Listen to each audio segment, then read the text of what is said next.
I'm Joshua, and today we're diving headfirst into America's most explosive dashcam showdowns. I'm talking raw speed split-second choices and moments where everything hangs by a thread. Every clip we show is a pulse-pounding testament to what happens when suspects push limits and officers push back.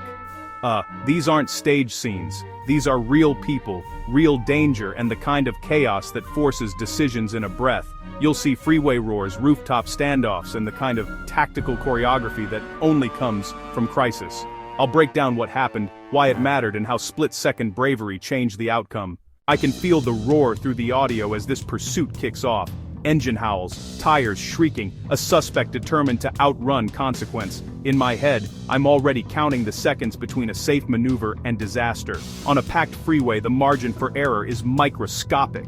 Civilians merge. Semis barrel forward. Every lane becomes a potential catastrophe with one wrong move. The suspect's speed climbs. Officers have to decide, back off and risk escape, or press and risk lives. You watch the dashcam, and the world narrows to steel and momentum. I narrate not to sensationalize, but to highlight how close normal traffic comes to being collateral. That tension, it's the whole point of this clip. When you see a brake light flare, you feel your own pulse spike. The scene evolves fast from pursuit to hazard mitigation. Officers communicate over radios that crackle with urgency, calling out plate numbers, eyeballing traffic flow. Their cruisers form a column, predicting the suspect's next reflex like high-speed chess. Every lane change is calculated to limit options without creating a new threat. Moments when the suspect darts toward a gap make you hold your breath. I think about dispatchers too, coordinating units, warning upstream traffic, threading decisions across miles.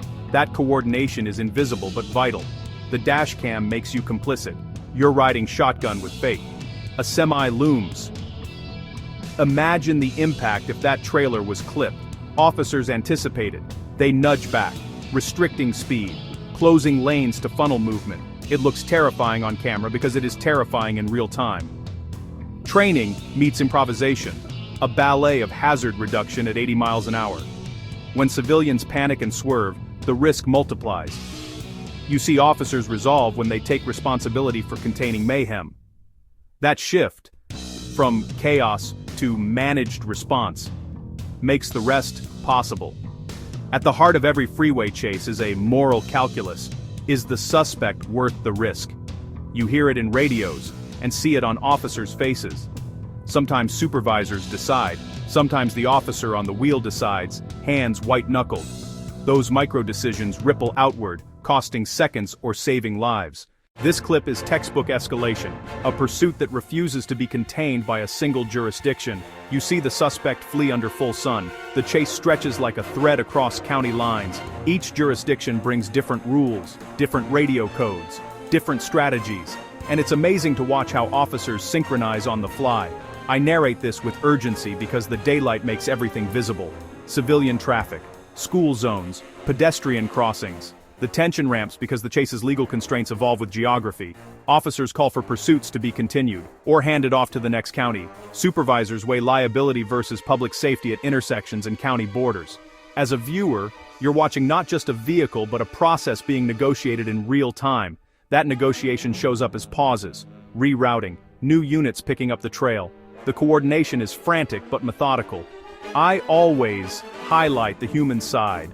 Officers driving unfamiliar roads, the strain of keeping focus after minutes of high-speed travel, and the fatigue that sneaks in. Daylight deceives. It invites more civilian presence. You notice a dispatcher reminding units to be mindful of neighborhoods. A traffic unit sets up ahead at an intersection.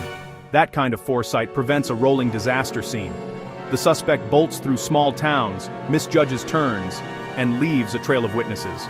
Officers leverage predictability, spike strips at choke points or unit convergence, air support pinging location, K9 units gearing up. Those last minutes before capture are the most telling. Inter-county cooperation clicks, options vanish, and the suspect is boxed or surrenders. Officers debrief. Medics assess.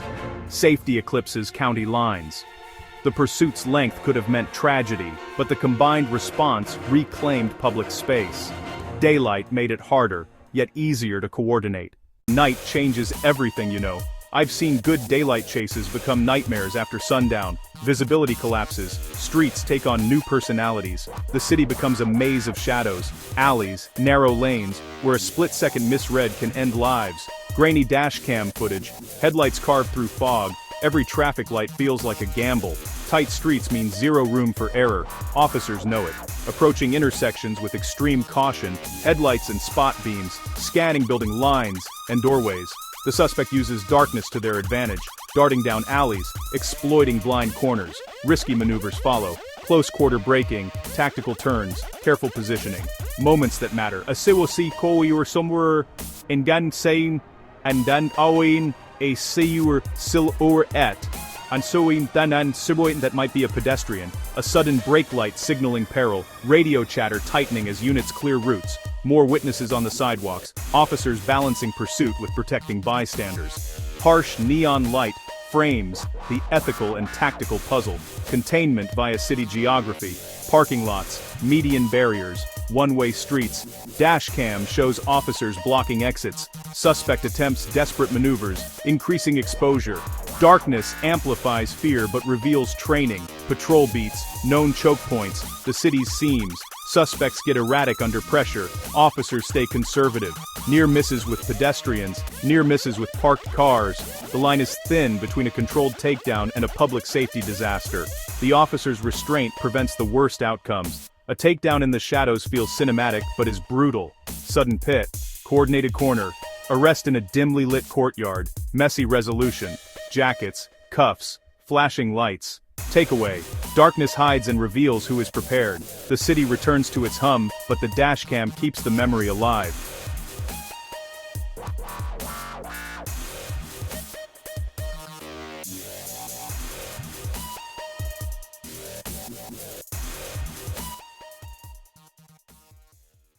This is where pavement gives way to unpredictability. The chase escapes the grid and erupts into fields, mud, washboard roads where control is a myth.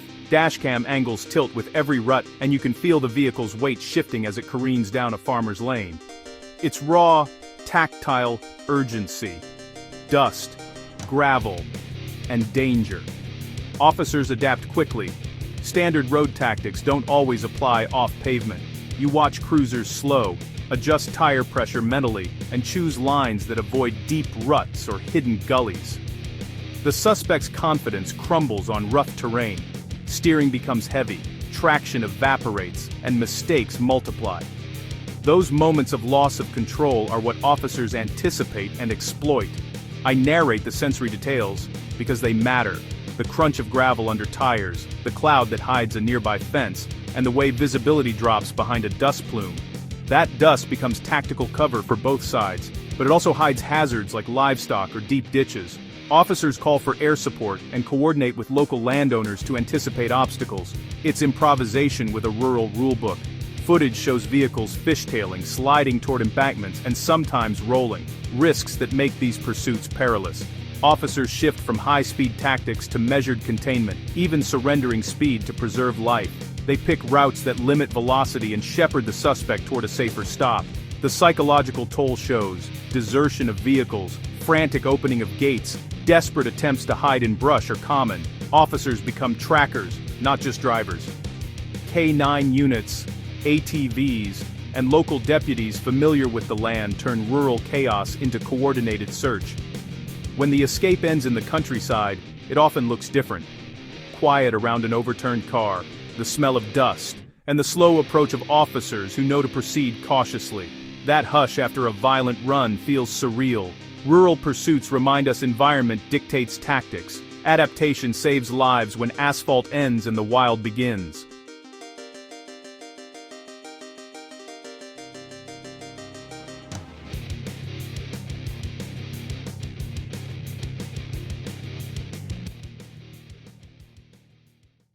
The pit, a maneuver as precise as it is dramatic, looks simple on camera but takes surgical timing in reality. When executed correctly, it turns a fleeing car into a controlled spin with minimal harm. When executed poorly, it risks rollovers or civilian injury.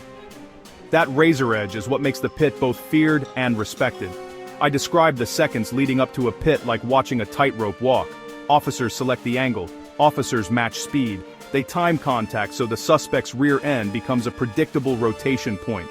You can see radio calls synchronizing the timing. Secondary units block escape routes. The dashcam shows the exact frame where contact is made, a soft nudge in the right spot. Then physics takes over. What fascinates me is the choreography. A lead cruiser sets the pace. A secondary guarantees space. A third watches for collateral risk. Each driver trusts the others to hold position and avoid overcorrection. The visual payoff is immediate.